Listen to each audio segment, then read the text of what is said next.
कुशवाहा जी को लोकसभा का राष्ट्रीय जनता दल का नेता भी हम लोगों ने बनाने का काम किया। अब यादव भाई या कुशवाहा भाई में लड़ाई नहीं होगा, एक भाई बन करके अधिकार और पिछड़ा समाज को, अति पिछड़ा समाज को, दलित अल्पसंख्यक समाज को दिलाने का काम करें। नमस्कार, न्यूज 24 देख रहे हैं आप। मैं हूं आशुकेश तिवारी, मेरे साथ है सुकेश रंजन और आप न्यूज 24 का खास कार्यक्रम देख रहे हैं राजनीति की रेस बताएंगे सुकेश। वीडियो की शुरुआत में आपने तेजस्वी यादव का वो बयान सुन ही लिया होगा, उनके नए समीकरण का बयान MYK। याद होगा आपको, उन्होंने लोकसभा में माई नहीं बाप की पार्टी बताई थी, बाप को फुल फॉर्म बताया था, नया समीकरण दिया था। और आज तेजस्वी यादव ने नया समीकरण दिया है, मुस्लिम यादव और कुशवाहा। ये भी बोला है कि अब यादव कुशवाहा आपस में नहीं लड़ेंगे, यादव कुशवाहा भाई भाई। सर, अब इस मूव को बिहार में ऐसे देखा जा रहा है कि वो चाहे लोकसभा चुनाव में टिकट बंटवारों के लेकर हो कि कुशवाहा समाज के लोगों को टिकट दिया गया आरजेडी की तरफ से, और अभी कुशवाहा वोट बैंक पे और ज़्यादा हावी होना और ज़्यादा उनके लिए करना, बोलना कि हम आपके लिए काम कर रहे हैं, आप एक कदम चलो, आप 4 कदम चलोगे तो मैं 4 कदम चलूंगा। ये तेजस्वी यादव का नया मूव जेडीयू के लिए कैसे परेशानी है? क्यों इस बयान के आने के बाद से जेडीयू के तमाम नेता तेजस्वी यादव पे हमलावर हैं? कुशवाहा वोट बैंक कितना इंपॉर्टेंट है? बहुत इंपॉर्टेंट है, और ये अपने बेस को कंसोलिडेट करने की नहीं, एक्सपैंड करने की कोशिश है। बहुत दिनों से ये चस्पा है लालू यादव और उनकी पार्टी पे। तेजस्वी ने आकर उसको कुछ बदलने की कोशिश की है, और जिसके तहत आपने बाप का एब्रिविएशन बताया, वो बताऊंगा कि क्या था। लेकिन अगर आप कोयरी समाज को देखें, चूंकि MYK उन्होंने टर्म इस्तेमाल किया है, अब ये कोयरी जो है पिछड़ों में दूसरे नंबर की सबसे बड़ी जाति है जी। यादव सबसे बड़े हैं, सबसे ज्यादा संख्या में हैं, और उसके बाद क्वेरी की संख्या आती है जी।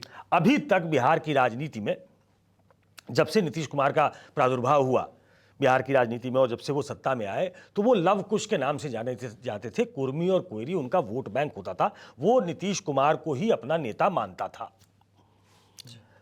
अब एक एक करके फिगर बताता हूं और उसके बाद उसको एनालाइज करने की कोशिश करता हूं कि तेजस्वी यादव का ऐसा कहने के पीछे मंशा क्या है, उनका पॉलिटिकल एम क्या है, लक्ष्य क्या है। MYK मुसलमान सबसे ज्यादा संख्या में है, करीब 17%। यादव दूसरे नंबर के कास्ट हैं, वो करीब 14.5%। और कोयरी जो है वो करीब 4.3% के आसपास बिहार में है। अब इसको लेकर एक चंक बनाने की कोशिश हो रही है जी। ये अगर चंक बनता है तो उनका वोट बैंक एक्सपैंड करता है। इसके पहले जो उन्होंने माई और बाप की पार्टी कहा था, तो उन्होंने एक बड़े कैनवस पे इसको उकेरा था कि क्या है बाप। बाप को उन्होंने बताया था बहुजन, जिसमें सारे दलित को उन्होंने इकट्ठा करने की कोशिश की थी। आपको मालूम है कि दलितों में महादलित बनाकर एक चंक कार्व आउट किया था नीतीश कुमार ने, जो कि लव कुश के साथ महादलित भी आ गया था और अगड़ों का वोट भी उनको मिलता था। और चूंकि वो मुसलमानों के हितैषी देखे जाते थे, तो मुसलमान उनको भी वोट करते थे, उसमें भी डिवीजन था। तो इसलिए बाप उन्होंने बनाया बहुजन, ए से अगड़ा। अगड़ा उनको नॉर्मली वोट नहीं करता, हालांकि बहुत सारे राजपूत समाज के लोग उनके सांसद हुए हैं। वो टैक्टिकल वोटिंग होती है कि जहां उनका कैंडिडेट है वहां ठाकुर उनको वोट कर देता है। तो बहुजन, अगड़ा, आधी आबादी, जिसपे नीतीश कुमार का कब्जा था, तो वो एक बड़े चंक की बात कर रहे थे। और पी से पुअर, गरीब। तो उन्होंने स्मार्टली इसको कोइन किया था कि बहुजन भी आएंगे, अगड़े भी आएंगे, चूंकि हम A to Z की पार्टी है जी। और आधी आबादी आएगी। वो आधी आबादी जो नीतीश कुमार की वोटर बताई जाती है, वो तब से, जब से उन्होंने साइकिल योजना शुरू की, जब से उन्होंने शराब पे बैन किया, तो वो मुसलमानों को, माफ कीजिएगा, महिलाओं को वोट बैंक बनाने की कोशिश थी। उन्होंने पॉलिटिकली फेच भी किया। और गरीब, जो कि काफी संख्या में है, तो एक बड़ा चंक। अब उन्होंने उसको क्वालिफाई किया है, अगर जातियों के आधार पे भी देखा जाए, MYK। अब कोयरी कितने इंपॉर्टेंट है जी, जरा इसको पहले समझिए। 40 लोकसभा क्षेत्र हैं। एनडीए और इंडिया दोनों ब्लॉक जो 24 में चुनाव लड़े, तो 80 उम्मीदवार, एक इंडिया का, एक एनडीए का जी। अगर उसको देखें तो 80 में से सबसे ज्यादा उम्मीदवार यादव उतारे गए। दोनों दलों को अगर काउंट कर ले तो 16 उम्मीदवार यादव थे जी। दूसरे नंबर पे कोयरी थे, 11 उम्मीदवार एनडीए और इंडिया को मिलाकर, और उसके बाद 7 राजपूत समाज के खड़े किए गए, 6 भूमियार और दलित महादलित को खड़ा किया गया। अब थोड़ा मैं क्वेरी पे ही फोकस करता हूं, चूंकि MYK बनाने की कोशिश उन्होंने की है। क्या ये चलता है, क्या ये वर्क करेगा? 11 में से 80 सीटों पर, मतलब 80 उम्मीदवारों में जी 11 उम्मीदवार क्वेरी, 11 में 7 उम्मीदवार इंडिया ब्लॉक ने दिए। वो ट्रेडिशनल वोटर जो है वो एनडीए का था, लेकिन ज्यादा संख्या क्वेरी को इंडिया ब्लॉक ने दिया। जिसके बारे में 3 तेजस्वी उम्मीदवार बोल भी रहे थे। जी 3 उम्मीदवार आरजेडी ने अपने कोटे से दिए, 4 उम्मीदवार बाकी कांग्रेस और लेफ्ट और जो वीआईपी थी उनके उम्मीदवार थे, उनके 4 और आरजेडी के 3। जी आरजेडी का 1 उम्मीदवार उसमें से जीत कर आया, अभय कुशवाहा। उन्होंने औरंगाबाद से सुशील सिंह, बड़े नेता हैं, कई बार से जीत रहे थे, उनके फादर भी एमपी रहे, उनको हरा दिया। क्योंकि वहां हमेशा 2 ठाकुरों के बीच टक्कर होती थी। इस बार स्ट्रैटेजी लालू यादव, तेजस्वी यादव ने बदली थी। कहां कहां बदली वो भी बताऊंगा, लेकिन अभी क्वेरी पे फोकस करता हूं। अभय कुशवाहा सुशील सिंह को हरा देते हैं। यह अभय कुशवाहा जेडीयू से निकलकर आरजेडी में गए थे। इन्हीं अभय कुशवाहा को संसदीय दल का नेता भी बनाया गया है। मतलब एक सिंबॉलिक प्रयास, एक कोशिश। मीसा भारती राज्यसभा रह चुकी हैं, लोकसभा में जीत कर आई थी जी। लालू यादव की पुत्री हैं। लोगों को यह लग रहा था कि संसदीय दल का नेता मीसा भारती को बनाया जाएगा, लेकिन पहली बार जीते सांसद, एक कोयरी सांसद को संसदीय दल का नेता बनाया गया। यह सब एक प्लानिंग के तहत था। जैसे उन वोटों पे नजर अगर आप देखें, मैं एक दो एग्जाम्पल देता हूं। मुंगेर की सीट, वहां 2 भूमियारों की फाइट होती थी। एनडीए और विपक्ष दोनों अपने अपने भूमिहार उम्मीदवार खड़े करता था। इस बार लालू यादव ने ललन सिंह, जो केंद्रीय मंत्री हैं, उनके खिलाफ एक कुर्मी उम्मीदवार को उतारा। तो ऐसी कई सीटों पे ऐसा प्रयोग किया गया कि आप ऐसे उम्मीदवारों को उतारो जिससे एक मैसेज जाए कि एक लार्जर कोलिशन बनाने की कोशिश आरजेडी की तरफ से, इंडिया ब्लॉक की तरफ से हो रही है। अब संख्या अगर बता दें आपको, जो कि मोटे तौर पे बताया मैंने, उसमें एक फिगर बड़ा इंटरेस्टिंग है। 2024 का अगर आप वोटिंग पैटर्न देख लें तो कोयरी और कुर्मी, इन दोनों समाज के 67% वोट एनडीए को मिले। यह 67% सुनने में ज्यादा लगता है, लेकिन थोड़ा पीछे चले जाइए। 2019 का जब चुनाव हुआ था तो कुर्मी और कोयरी की अगर संख्या देखी जाए तो सीएसडीएस के आंकड़े के मुताबिक, जो कि ऑथेंटिक आंकड़ा माना जाता है, 86% कोयरी और कुर्मी ने एनडीए को वोट किया था। यानी कम हो गया। मतलब 19% वोट कम हुआ है।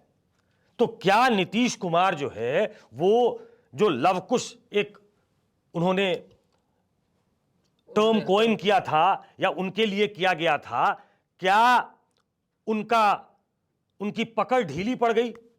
जी। क्या कुछ कुर्मी भी उनसे छटके, या कुर्मी जो कि करीब 3%, 2.9 के आसपास कहा जाता है, 2.8 समथिंग, 2.9, मतलब वो बहुत पीछे, अगर संख्यावार अगर आप देखें तो बहुत कम संख्या में है। लेकिन 20 साल से करीब मुख्यमंत्री नीतीश कुमार हैं। वो इसलिए हैं क्योंकि कोयरी की संख्या जोड़ दीजिए, महादलितों की संख्या जोड़ दीजिए, तो सारे कास्ट में उनके कुछ पेनिट्रेशन थे और कुछ उन्होंने कार्व आउट करके अपने लिए वोट बैंक इकट्ठा किया था। जी।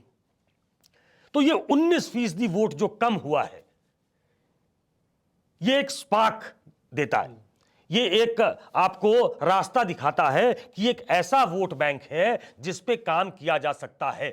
और इसी के लिए अगर आप देखेंगे, इसी लिहाज से उपेंद्र कुशवाहा जो अपना चुनाव हार गए थे, जी, उनको राज्यसभा भेजा एनडीए ने कि मैसेज ऐसा ना जाए कि अगर कोयरी हार गया कोई तो उसको हमने साइडलाइन कर दिया। तो हारे हुए उम्मीदवार को भी राज्यसभा भेजा गया। तो यह कोशिश हो रही है कि एक बड़ा वर्ग, यादव के बाद जो सबसे बड़ा वर्ग है पिछड़ों में, उनकी तरफ एक हैंड होल्डिंग के लिए हाथ बढ़ाया जाए कि बहुत दिनों तक आप यादव और कुशवाहा जो जाति होती है, जो बिहार के नहीं है, वो ये बात जान लें कि वो खेती किसानी का काम करते हैं। बहुत लोग गरीब हैं, लेकिन कुशवाहा में बहुत समृद्ध लोग भी हैं। उनकी एक पॉलिटिकल थॉट भी है, वो एक साथ वोट करते हैं, ऐसा भी कहा जाता है। तो इन सब चीजों को ध्यान में रखते हुए एक ऐसा वोट बैंक है जिसपे पहले जब जेडीयू और बीजेपी अलग हुई थी तो आपने देखा होगा कि सम्राट चौधरी जो कई दलों में रह चुके, बहुत दिनों से भाजपा में है, तो भाजपा ने उनको प्रदेश का अध्यक्ष बनाया था जी। उनको फिर डिप्टी सीएम बनाया गया। अब जबकि वो अध्यक्ष नहीं है लेकिन डिप्टी सीएम है जी।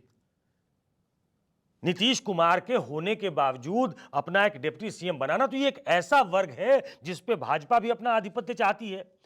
नीतीश कुमार का तो ये वोट बैंक रहा ही है और अब इस रेस में MYK करके तेजस्वी भी इस रेस में कूद गए। तो सर, अब ऐसा माना जाए कि हम 10 साल देखते आ रहे हैं कि नीतीश कुमार का जो वोट शेयर है, जो सीटें हैं, वो दिन प्रतिदिन घटती है, मतलब हर इलेक्शन में कम होती जा रही हैं।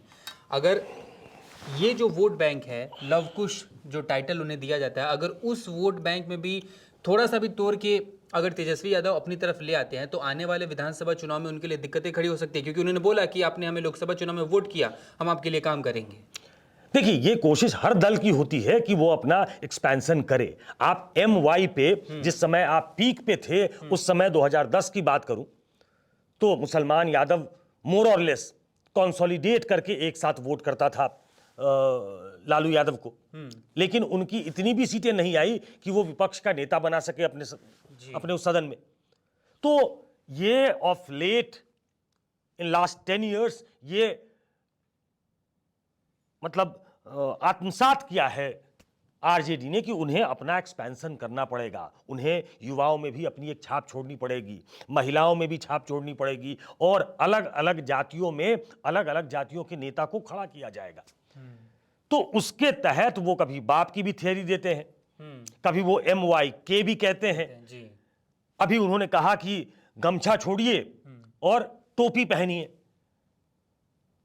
उसका भी एक पॉलिटिकल मतलब है, क्योंकि बहुत इस बात का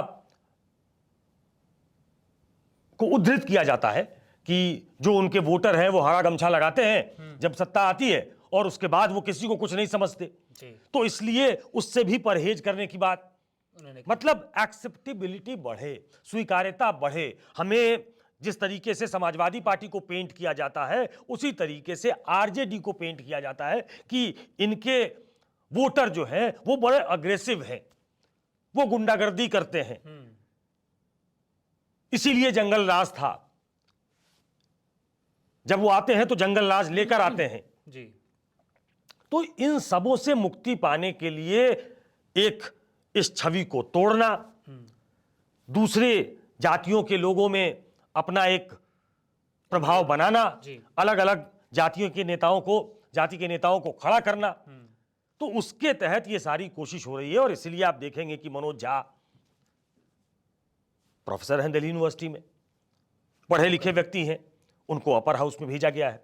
उनके आप भाषण सुनिए तो एक मैसेज देने में वो कामयाब होते हैं। जब वो सोशलिज्म की बात करते हैं और लोहिया की बात करते हैं, जयप्रकाश की बात करते हैं, वो ओल्ड पॉलिटिकल थॉट की बात करते हैं, और दबे कुचले की जब एक मनोज कुमार झा नाम का व्यक्ति जब उसकी पैरवी करता दिखता है तो आरजेडी की एक्सेप्टेबिलिटी बढ़ती है, ऐसा आरजेडी को लगता है। इसी तरीके से अभय कुशवाहा को संसदीय दल का नेता बनाकर वहां एक मैसेज देने की कोशिश है। आलोक मेहता उनके वो MP भी रह चुके हैं, MLA भी, अभी शायद MLA भी हैं, वो मंत्री भी थे, उनको इस बार लोकसभा के चुनाव में भी उजियारपुर से उतारा गया था, उनको भी खड़ा करने की कोशिश है। तो अलग अलग जातियों के वहाँ जो राज्य के अध्यक्ष हैं वो जगदानंद सिंह हैं, वो ठाकुर हैं, उनके बेटे अभी सांसद जीत कर आए।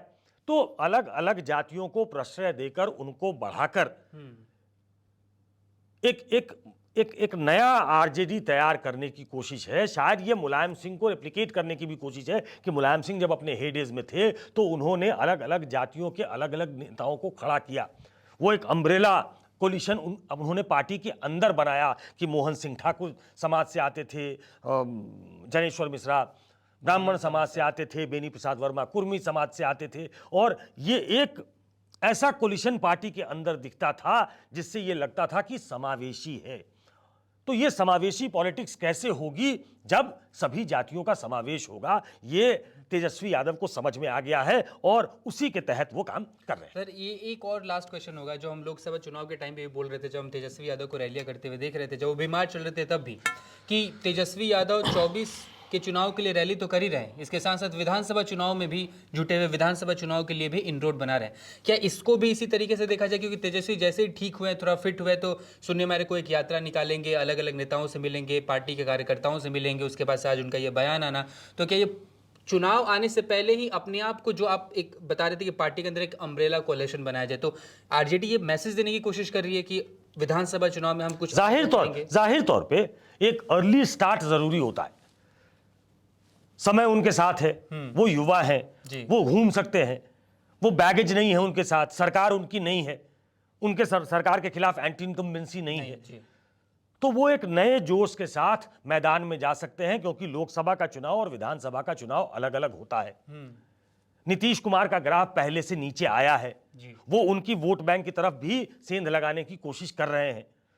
तो ये एक बदली हुई रणनीति के तहत, एक बदले हुए माहौल में और एक अलग चुनाव 2025 का जो राज्य का चुनाव है उसमें किस हिसाब से जाया जाए, उसके पीछे रणनीति क्या होनी चाहिए, और वो रणनीति, वो राजनीति समावेशी कैसे हो, उसको लेकर ये पूरा प्लान किया गया। ये कैलकुलेटेड गेम है, कोई MYK उन्होंने आज मंच से सोच लिया और बोल दिया कि वही उन्हें ये ब्रह्म ज्ञान आया, ऐसा नहीं है। उन्होंने सोच समझकर कुशवाहा की तरफ, कोयरी समाज की तरफ हाथ बढ़ाया है कि अब समय आ गया है कि आप हमारी तरफ आओ, हम आपको तवज्जो देंगे। मतलब बेसिकली आज का बयान किस तरीके से बिहार के पॉलिटिक्स में बहुत गहरा असर डालने वाला है, और जो 2025 में विधानसभा चुनाव होने वाले हैं उसमें बहुत खतरनाक तरीके से असर डालेगा, और जेडीयू अपने वोट बैंक को बचाने के लिए क्या कुछ करेगी ये भी देखने वाली बात होगी। हालांकि प्रतिक्रियाएं आ रही हैं तेजस्वी यादव के इस बयान को लेकर, देखते हैं आगे क्या कुछ होता है बिहार की राजनीति में। फिलहाल इस वीडियो में इतना ही, बहुत बहुत धन्यवाद।